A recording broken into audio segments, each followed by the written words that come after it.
Depressed siya. Kaya ko kaya ito lang. Puro taba. Puro taba. Okay.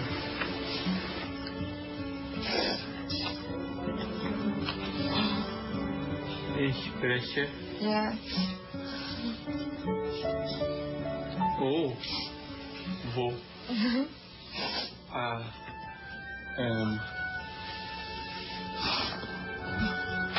Okay.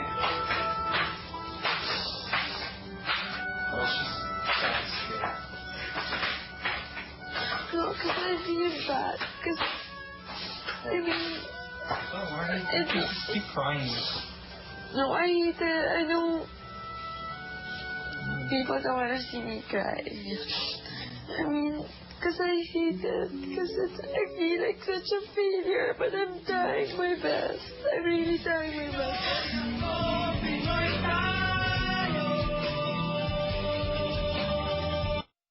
Po yung days po yata.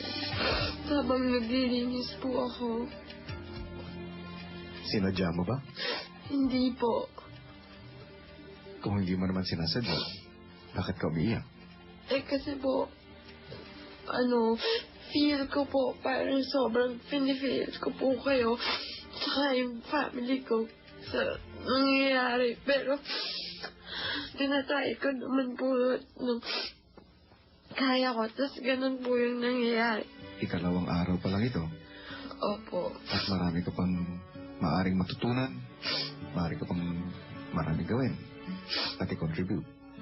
Ang tanging mapapayo ko sa'yo ay maging maingat ka. Opo. Napapansin po ako kasi feeling ko po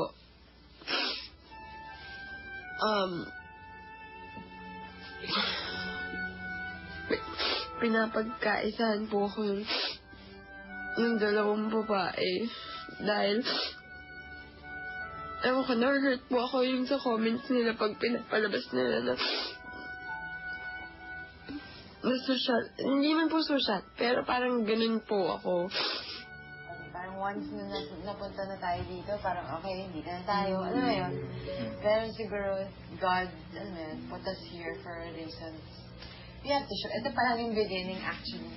Saka hindi na naman kayo mahirapan. Kayo, yan. So, gawin nyo na lahat. Isa lang mahirapan. So, kayanin natin. Anong balak mo tungkol doon? Hindi ko po muna sila i-confront.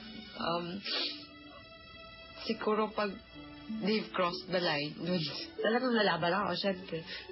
Habang nasa kumpisaran si Gian, nagbahagi naman si Wendy kina Saisy at Nel. Dati nung napapanood ko to, tapos yung marami umiiyak. Sabi ko, mababa, umiiyak agad. Tapos yung sila. Okay na yun. Ganyan talaga ang buhay. Ano mo na lang yung film? Oh, I try to forget it. Kasi mababad trip ka lang po, Hindi, meron din ako mga ibang pinakabad. Tapos parang, is din ako kay Zik ay yabang. Pakil po ba? Maganda sa akin mga fans niya. Yabang siya. Pero mayaman siya. Nang lumabas ng confession room, minabuti ni Gian na iligpit na ang nabasag na vase. Habang si Wendy naman ang pinapasok sa kumpisalan. Ngayon lang ba nangyari ito sa'yo? Na hindi ka nakakapagsigarilyo ng matagal na panahon? Hindi po kasi dati ko po tinatry mag-stop. So, may mga times po na, halimbawa, ilang days gano'n na nakakaya ko na hindi. Ito nga lang po weird kasi kahit kanina naman po umaga nakapag-use. Kasi parang po, iba po kasi yung feeling ng yung nandito. Ang gara. Kakulangan lamang ba sa sigarilyo ang rason kaya ka nagkakaganyan? O may ibang mas malalim pang rason? Parang napikon na po ako kay Zik kanina. Bakit? Kasi parang ang yabang na, tapos nababara siya. Palamukha na. Nababara sa akin lalaki. put yellow. Why? Because you don't have to. If you want. Hmm? Then you get it. It's in the fridge. That's what I'm going to do. Yeah, okay. Para sa bakla. Tapos, sabi niyo pa, nung ayaw lumabas yung Elo, hindi ko naman siya kanako sa'yo. Baka it doesn't like you. Akala niyo sino siya. It doesn't like you. Wala ng yellow. Meron yellow. Kasi you have to open it. Tingin ko baka lang, bitaw niya lang na wala lang sa kanya yun. Pero, wala, para sa akin kasi parang bas ng ganun. Kasi lalaki siya.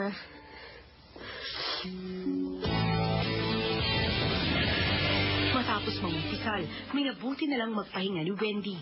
Samantala, si Gian ay nag-isa sa garden. Nabasag niya yung Nabasag niya yung gamit dito. Diba nag-ano siya? Ano ba? Siguro vase. Oh. Kaya siya niya nagdidihay tayo. Talaga? Yun lang. Hindi niya naman yata sinasasabi. Yabang ko, yun lang. Ako nga, Yossi. Saan ka pa? Mga ganun pa ako. Talaga?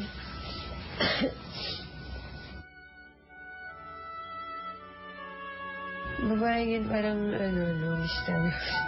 Hindi mo alam. Anya rin naman magkwento kung ba't siya malukot. Sa loob lamang ng 3 araw ay ang dami ng nalaman ng mga housemates sa isa't isa. Katulad na lamang nitong si Gian na hindi pala madali mag-open up sa mga babaeng kasama. Ito namang si Wendy, mukhang hindi naman nagugustuhan itong si Ezekiel. At ito namang si Nel, lalong nagkakagusto dito kay Wendy. Saan nga ba hahantong ang nagbagong pakikitungo ng mga housemates sa isa't isa? At ano rin ang kahihinatnan ng kanilang weekly task? Maging matagumpay na kaya ang secret mission na malapit nang matapos?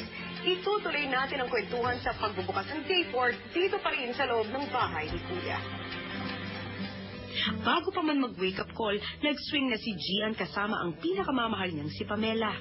Aba, itong si Ezekiel, mukhang maganda yata ang gising.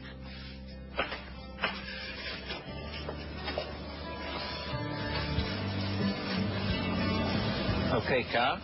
Yeah.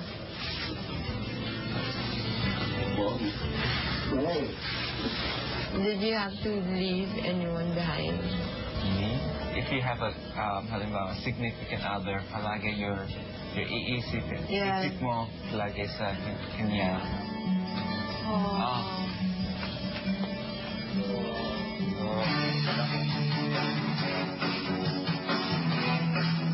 Agad gumising ang mga housemates sa wake-up call habang si Mickey abala naman sa paggawa ng sarili niyang version ng hourglass. Pero umaga pa lang, problemado agad ang mga housemates.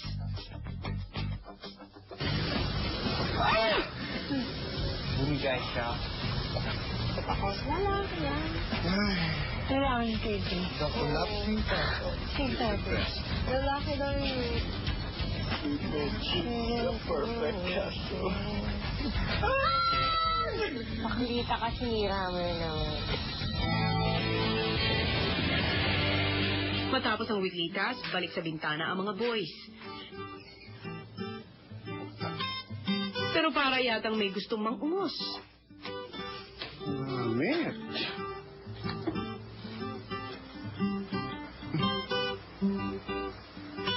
Good. Gotta go.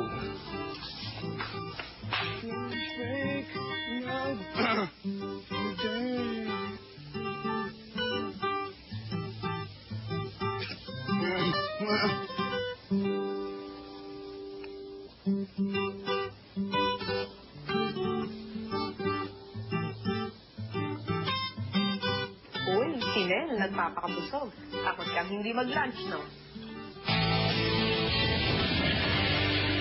Dampas 12:00 na pero hindi pa rin naiisipan ng mga housemates kumain. Kain. Yeah, kind of same.